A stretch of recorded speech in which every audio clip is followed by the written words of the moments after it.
Aggressive politics सम्राट चौधरी और भाजपा ने शुरू किया है, इससे जदयू सशंकित हो गई है। अब नीतीश कुमार भी इतने मजबूर हैं कि आज तो वो सरकार नहीं गिरा सकते हैं। जो काम अशोक चौधरी कांग्रेस में इंटरफेयर करके जदयू को बढ़ाने वाले थे, वो तो भाजपा कर रही है। 12 सीटों से ज्यादा जदयू को देने की तैयारी में भाजपा नहीं है। कुमार को इतनी सीटों पर बैकफुट पर लाने का एक नेगोशिएशन भाजपा लगातार कर रही है। दोनों का, खास तौर पे उपेंद्र कुशवाहा और चिराग पासवान का नहीं होना बहुत सारे सवालों को पैदा करता है। बिल्कुल।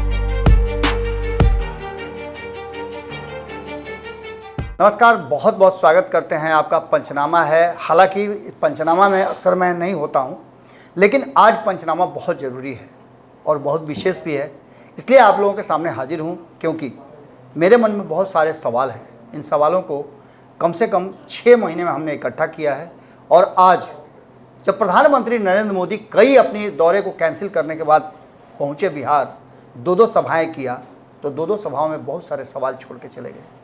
उन सवालों का जवाब हम खोजने निकले, तो सबसे उपयुक्त व्यक्ति अगर कोई नज़र आया तो मेरे बगल में बैठे हुए हैं नमन मिश्रा जी, पंचनामा के डॉक्टर साहब।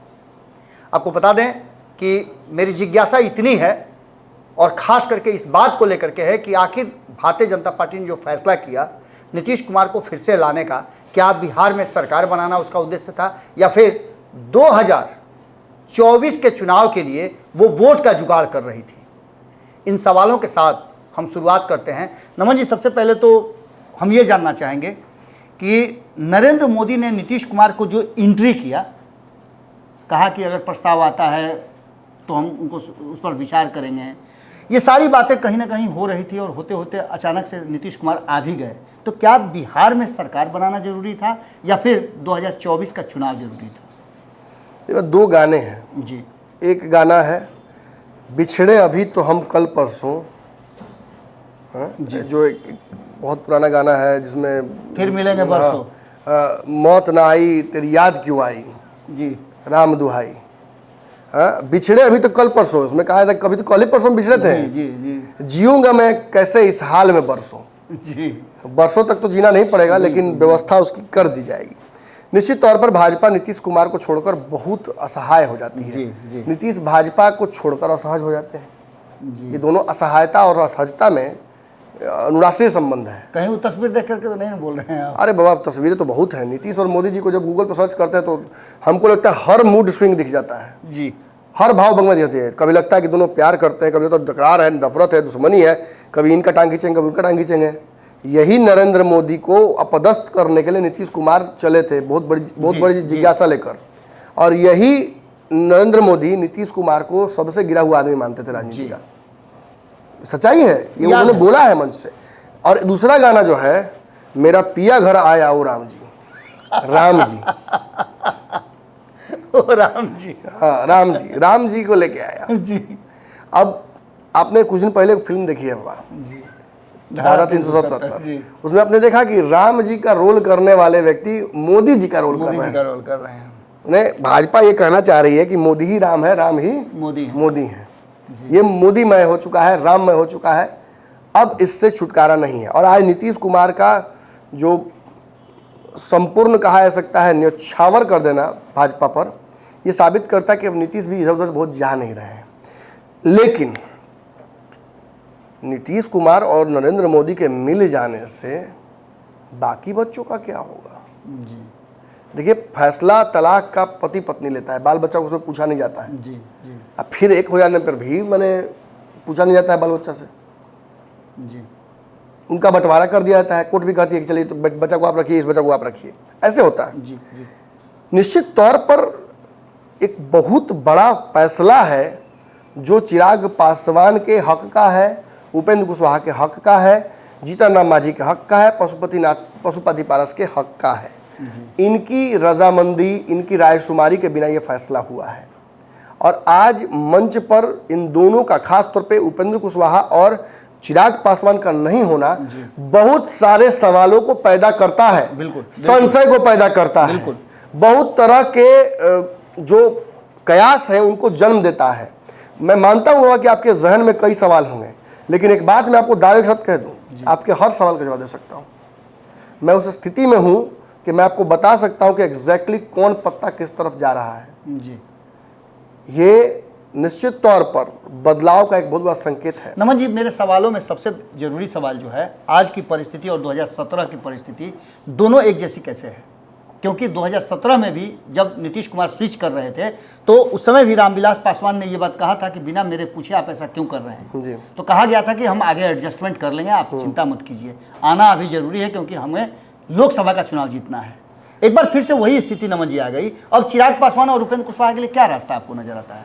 देखिए, सबसे पहले तो दर्शकों को मैं ये बता दूं कि एक जो सबसे बड़ा संशय दिमाग में है कि क्या उपेंद्र कुशवाहा और चिराग पासवान को बुलाया गया था। जी देखिए, बस सबसे बड़ा जो कन्फ्यूजन अभी दर्शकों को और आपको और विशेषज्ञों को, पॉलिटिकल लोगों को हो रहा होगा वो ये होगा कि क्या चिराग पासवान और उपेंद्र कुशवाहा को बुलाया ही नहीं गया। जी क्या ये दोनों नहीं वहां पहुंचे? तो उसका एक बहुत बड़ा कारण क्या ये है कि भाजपा ने उनको बुलाना जरूरी नहीं समझा। तो एक इसका उदाहरण दिया जा रहा है कि उपेंद्र कुशवाहा जो है ना, वो किसी हाउस का सदस्य तो है नहीं, तो इसलिए उनको क्यों बुलाया जाएगा। वो मंच तो उन लोगों के लिए था जो किसी हाउस के सदस्य हो या भाजपा की तरफ से रिप्रेजेंट करते हो। देखिए, इस बात का भ्रम तो पहले ही खत्म कर लीजिए, क्योंकि चिराग पासवान को भी फिर नहीं बुलाया, अगर नहीं बुलाया गया तो, और चिराग पासवान तो एमपी हैं। जी तो सबसे पहला जो बात आपको जान लेना चाहिए वो ये है कि चिराग पासवान और उपेंद्र कुशवाहा दोनों को बुलाया गया था। जी ये दोनों वहां जाने वाले थे, जी। तैयारी थी। चिराग पासवान तो नहीं आए पटना, लेकिन उपेंद्र कुशवाहा के प्रोटोकॉल में कल के कार्यक्रम के हिसाब से आज लिखा हुआ था कि जाना था यहाँ, जी, जी। और अंतिम समय में वो कार्यक्रम बदला गया। जी तो एक बात तो बाबा यहाँ साफ समझ में आ रही है कि खेल कुछ बड़ा है। जी उपेंद्र कुशवाहा स्वेच्छा से नहीं पहुंचे हैं और चिराग पासवान भी अपने स्वेच्छा से नहीं पहुंचे हैं। जी। यानी चिराग पासवान ने, दर्शकों समझिएगा, चिराग पासवान ने अपनी स्वेच्छा से भाजपा के कार्यक्रम में नहीं जाना, नरेंद्र मोदी के कार्यक्रम में नहीं जाना चुना है। सही बात। अब ये किस चीज का इशारा है? क्या चिराग पासवान इस कार्यक्रम में नहीं जाकर मोदी को नाराज नहीं कर पाए या कर पाए? जी अगर नहीं गए चिराग पासवान तो क्या इसके रिप्रिकॉशंस, यानी इसके बदले में भाजपा की तरफ से कोई रिएक्शन नहीं आएगा? निश्चित आएगा, सार्वजनिक डोमेन में नहीं होगा। पिछली बार जिस तरीके से चिराग पासवान जेपी नड्डा को नचा रहे थे, जी, साथ आए और नचाया उन्होंने, उसका भी बहुत बढ़िया मैसेज नहीं गया है। उपेंद्र कुशवाहा और चिराग पासवान और जीतन राम मांझी की मुलाकात का भी मैंने आपको बताया था कि मैसेज बहुत अच्छा नहीं गया है। और अभी भी ये खबर आ रही है, आपके पास भी ये खबर है बाबा, मेरे पास भी कई लोग बताते हैं। मैं इस खबर को वेरीफाई नहीं कर पाया हूं, इसलिए मैं नहीं कहूंगा, लेकिन इतना जरूर कह दूं कि चर्चा चल रही है कि उपेंद्र कुशवाहा और चिराग पासवान एक होकर भाजपा पर दबाव बनाने की स्थिति में अब आ गए हैं। और ये भी कहा जा रहा है कि दोनों सिंक्रोनाइज होकर ये फैसला लिए हैं। जी। यानी नीतीश कुमार को और नरेंद्र मोदी को इस मंच पर साथ देखना या तो नागवारा गुजर रहा था दोनों को, या दोनों को ये लग रहा था कि इस मंच पर हमें नहीं जाना चाहिए क्योंकि नीतीश कुमार यहाँ जा रहे हैं। भाजपा जो प्यार नीतीश कुमार को दिखा रही है उसकी वजह से हमारे साथ सौतेला व्यवहार हो रहा है। बिल्कुल। देखिए, एक बात और है, सीटों के समीकरण को लेकर अंतिम फैसला नहीं आ पाया है। बाबा, मेरी बात जो दर्शकों को मैंने कही थी वो बात वहीं अभी तक अटकी हुई है। 12 सीटों से ज़्यादा जदयू को देने की तैयारी में भाजपा नहीं है। और रही बात 12 सीटों की, तो इसमें भी 2-3 सीट याद होगा मैंने कहा था आपको कि भाजपा के ही कैंडिडेट होंगे। तो ऐसे में नीतीश कुमार ने इस मामले को कहीं ना कहीं फंसा दिया है। देखिए, नीतीश कुमार से कौन कौन सी सीटें छोड़ने के लिए कही जा रही हैं?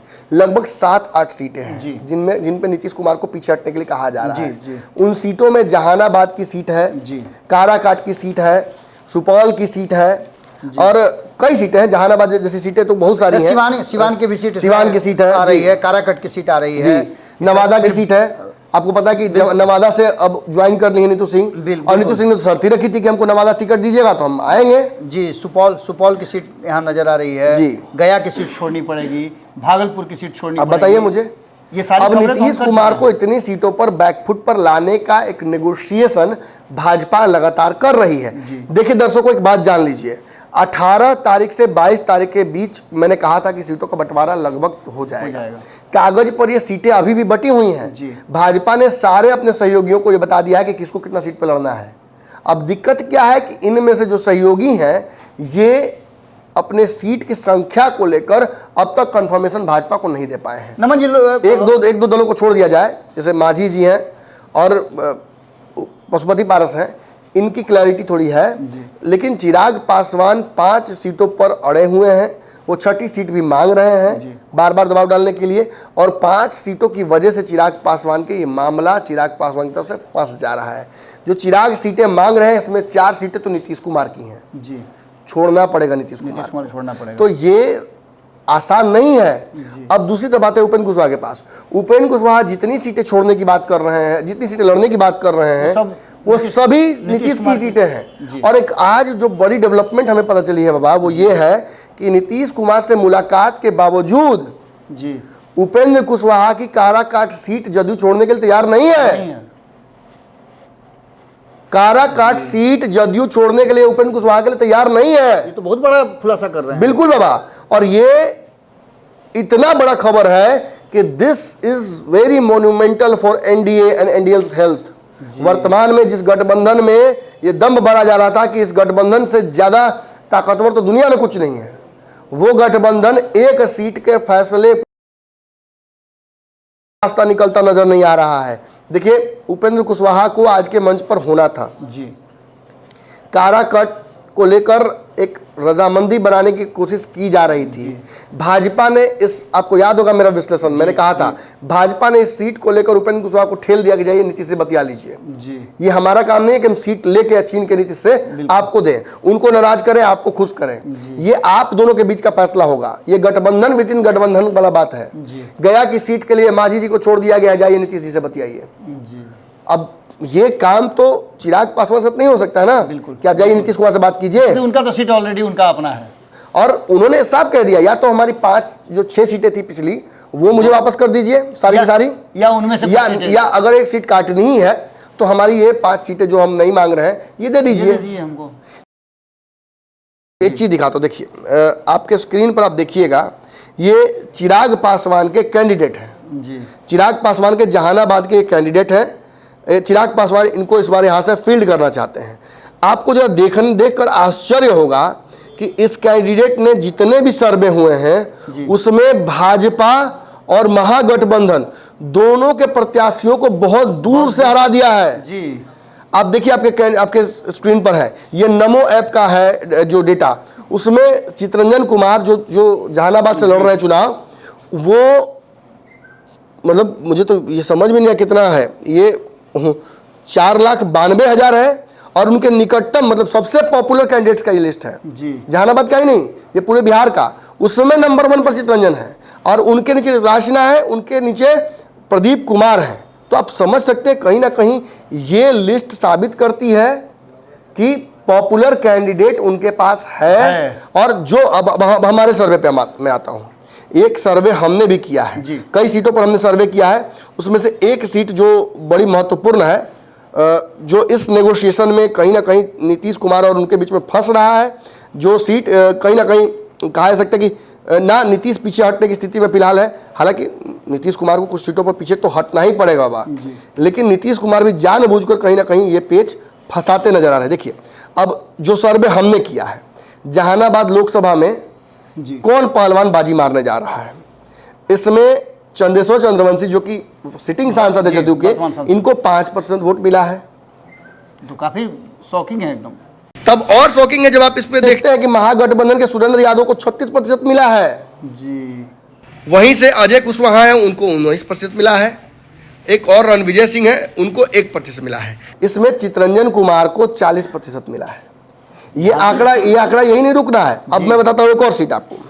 देखिए, मैं ये नहीं दावे के साथ कह रहा हूँ कि यही सीटें डिमांड की जा रही हैं, लेकिन ये सीटें जदयू की सिटिंग सीटें हैं और इन पर पेच फंस रहा है। और निश्चित रूप से जब सर्वे आ रहा है विभिन्न एजेंसियों का, तो कहीं ना कहीं भारतीय जनता पार्टी बाकी एजेंसी का हम नहीं जानते हैं बाबा, बाकी एजेंसी का हमको पता भी नहीं कैसे क्या होता है। यूट्यूब पर जाकर आप इसको रिग नहीं कर सकते हैं जी। यूट्यूब एक थर्ड पार्टी प्लेटफॉर्म है, ना मेरा चलता है ना आपका चलता है। वोट करिए, अपना घर जाइए, और उसमें आपको मैं एक और सीट के बारे में बताता हूं।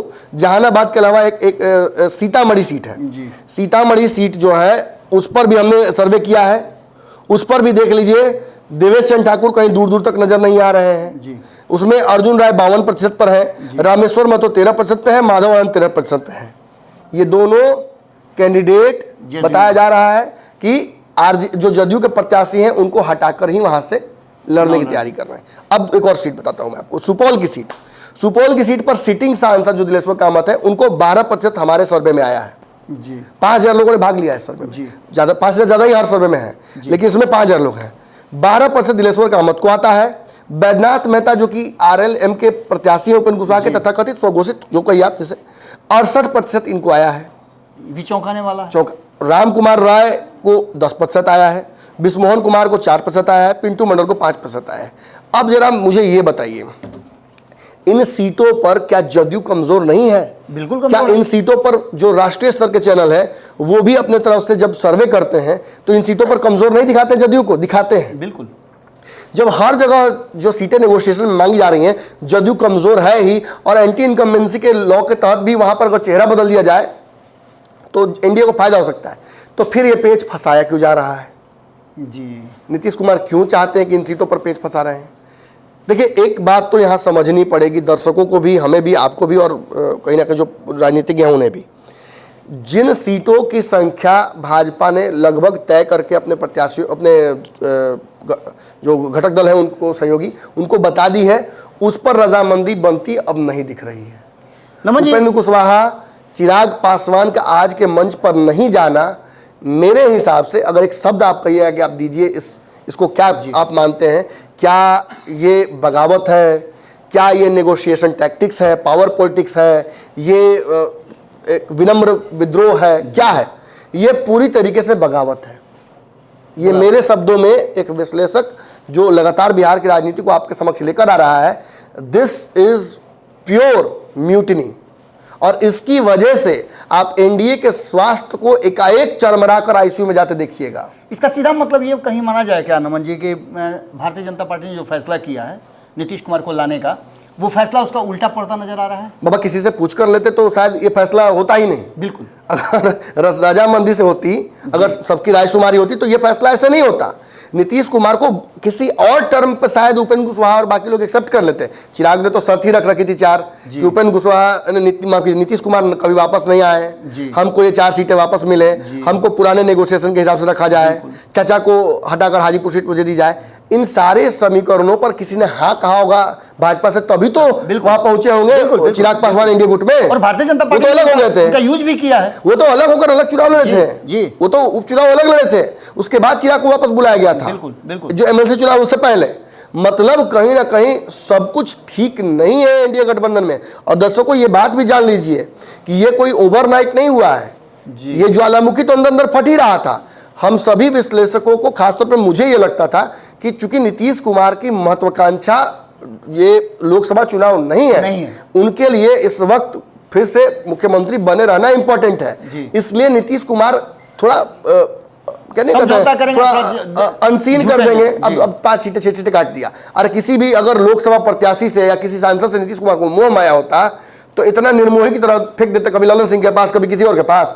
ये तो तय हो गया था कि नीतीश कुमार को अपने किसी भी सांसद से कोई मोह माया नहीं है। और उनके पास उदाहरण भी था ना जी, 2019 में भारतीय जनता पार्टी ने खुद अपनी जीती हुई सीटें छोड़ी थी।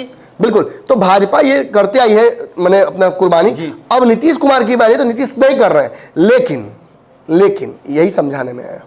इसका कारण ये नहीं है कि नीतीश कुमार अड़ गए हैं, इसका कारण ये है कि नीतीश कुमार बिल्कुल 25 की तरफ देख रहे थे। नीतीश कुमार बिल्कुल तैयार थे कम सीटों पर चुनाव लड़ने के लिए।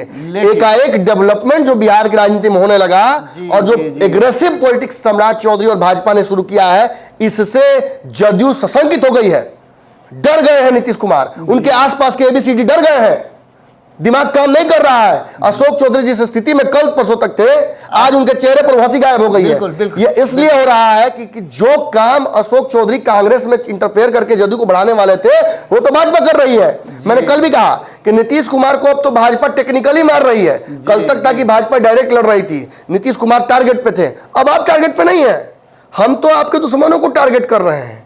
नीतीश कुमार के साथ सामने नाक के नीचे से एक एक करके राजद के विधायकों को तोड़कर अपने पाले में करके भाजपा एक असहज स्थिति में नीतीश कुमार को डाल रही है। कांग्रेस को भी तोड़ रही है, कांग्रेस को तोड़ रही है। अब हमारे सारे विधायक टूट के आने वाले हैं। जी जी, सारे विधायक टूट के आने वाले हैं। एक बहुत बड़ी संख्या आरजेडी से टूट के आने वाली है। तो क्या नमन जी एक बात ये माना जाए कि नीतीश कुमार फिर से वहीं आकर के रुकना चाहते हैं जहां दोनों चुनाव एक साथ करा लिया जाए? कल हमने वह पंचनामा में मैंने एग्जैक्टली ये समझाने की कोशिश की थी।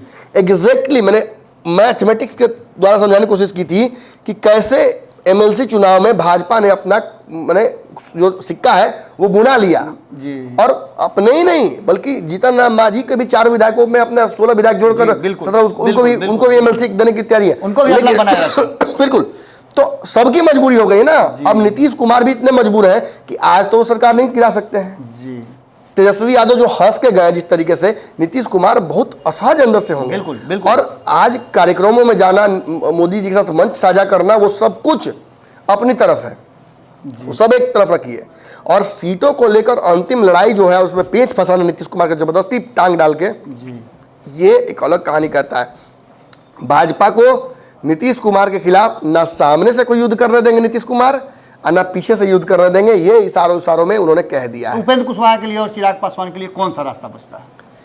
देखिए, एक रास्ता तो उनके पास हमेशा है जो दोनों ने इख्तियार किया था पिछले बार जी। उपेंद्र जी तीसरा मोर्चे में चले जाए, चिराग पासवान निर्दलीय मैंने इंडिपेंडेंटली लड़े, अकेले लड़े और जदयू की सीटों पर फिर जदयू को कमजोर करने की कोशिश करें।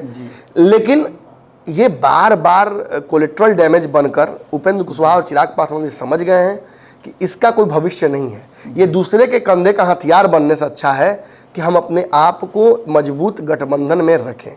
लेकिन इसका मतलब ये कभी नहीं हो सकता है कि आप डिक्टेट कीजिए, मंच पर नीतीश कुमार और नरेंद्र मोदी फैसला कर लें और उपेंद्र कुशवाहा और चिराग पासवान उस फैसले को स्वीकार कर लें। ये संभव नहीं है। सबकी इंडिपेंडेंट आइडेंटिटी है। सब जानते हैं कि नीतीश कुमार आज नहीं तो कल समाप्त होंगे। एक बड़ी वैकेंसी बिहार में खड़ी हो रही है। इस वैकेंट स्पेस को चिराग और उपेंद्र कुशवाहा समझते हैं, इसीलिए वो फिलहाल इस एनडीए गठबंधन में संघर्षरत है। हाँ, दूसरी तरफ की बात अब कर लेते हैं। महागठबंधन में इस बार जाने का मतलब है खुद से डेथ वारंट पे साइन करना। ये बात सभी जो लड़ने वाले लोग हैं प्रत्याशी वो भी जानते हैं, ये वो दल भी जानते हैं जो उस तरफ मजबूरी बस जा रहे हैं जी। तो Chirag Paswan will not be the party to entertain this idea. वो उस तरफ तो नहीं जाएंगे, ये मुझे स्ट्रांगली लगता है। तो फिर होगा क्या? चिराग पासवान अकेले लड़ेंगे चुनाव। अगर ऐसी परिस्थिति आती है तो चिराग पासवान अकेले लड़ेंगे चुनाव। उपेंद्र कुशवाहा का मुझे नहीं पता। उपेंद्र कुशवाहा की देखिए, उपेंद्र कुशवाहा के लिए 3 सीट 4 सीट 5 सीट बहुत महत्वपूर्ण नहीं है बाबा। मैं बार बार कह रहा हूं कि राजा का जान तोते में है और वो तोता काराकाट की सीट है। काराकाट की सीट, अकेली सीट भी अगर उपेंद्र कुशवाहा को दे दी जाएगी, उपेंद्र कुशवाहा चुपचाप बड़े भाई और छोटे भाई का आदेश मानकर उसको स्वीकार कर लेंगे। लेकिन same does not go with Chirag Paswan. अगर चिराग पासवान विद्रोह कर देते हैं तब समाप्त हो जाएंगे। चिराग पासवान अगर विद्रोह कर देते हैं, अगर वो ये सोचते हैं कि नरेंद्र मोदी और नीतीश कुमार को समाप्त कर देंगे, तो चिराग पासवान 5 साल फिर पीछे चले जाएंगे। लेकिन दिस डज नॉट प्रूव कि चिराग पासवान की राजनीति समाप्त हो जाएगी। बिल्कुल। चिराग पासवान के लिए यहाँ से फिर जो नहीं खेत में आग लगाते हैं, आप परोल जलाता है लोग, अब परेल जलाने के बाद जो नई फसल आती है वो कितना लहलहाता है। तो सबसे बड़ी बात है कि जिस फसल को खुद लगाया, जिस खेत के लिए अपने पटीदार का हत्या करने के लिए तैयार रहते हैं, उस खेत में खुद से आग लगाइएगा। मतलब ये कहा जा सकता है कि इन दोनों ने फिर एक स्ट्रेटजी अपनाया है, नहीं जाकर के और एक अपना विरोध, मुझे ऐसा लगता है सांकेतिक विरोध प्रकट। सांकेतिक विरोध नहीं, मैं साफ कर रहा हूं, दिस इज म्यूटिनी। ये बहुत बड़ा भयंकर विद्रोह है और इस विद्रोह को समझना होगा भाजपा को। अगर नीतीश कुमार भाजपा के लिए जरूरी है तो चिराग और उपेंद्र मजबूरी हैं। ये नरेंद्र मोदी जी को समझना होगा। ये उपेंद्र कुशवाहा जी के और चिराग पासवान के छोटी राजनीति, बहुत छोटी राजनीति, भाजपा के सामने मिनिस्कुल राजनीति को, उसको भी सम्मान करना पड़ेगा। यही गठबंधन का धर्म है, यही वक्त का तकाजा है। राम की लहर में विघ्न तो बहुत आते हैं, लेकिन छोटी गिलहरी के बिना राम सेतु का निर्माण भी नहीं होता है। चलिए, रिश्तों को संभालने के लिए, आपको संबंधों को बनाए रखने के लिए थोड़ा झुकना पड़ता है। और जो वर्तमान परिस्थिति बनी है उसमें भारतीय जनता पार्टी ने जो फैसला लिया नीतीश कुमार को लाने का, ये फैसला किस करवट बैठेगा ये तो आने वाला वक्त बताएगा। लेकिन वर्तमान जो परिस्थिति बनी है उसके हिसाब से जो अभी नमन जी ने तथ्यों को रखा है वो मेरे समझ से सबसे सटीक विश्लेषण है। आप क्या सोचते हैं इस पर, आपकी राय क्या है, जरूर कमेंट बॉक्स में लिखिएगा। और ये भी लिखिएगा कि क्या एनडीए का भविष्य आपको नज़र आ रहा है, क्योंकि अगर विद्रोह शुरू हो गया है तो इसके नतीजे क्या होंगे। क्या फिर से एक बार ऊंट किसी और करवट बैठेगा? जुड़े रहिएगा। बहुत बहुत धन्यवाद।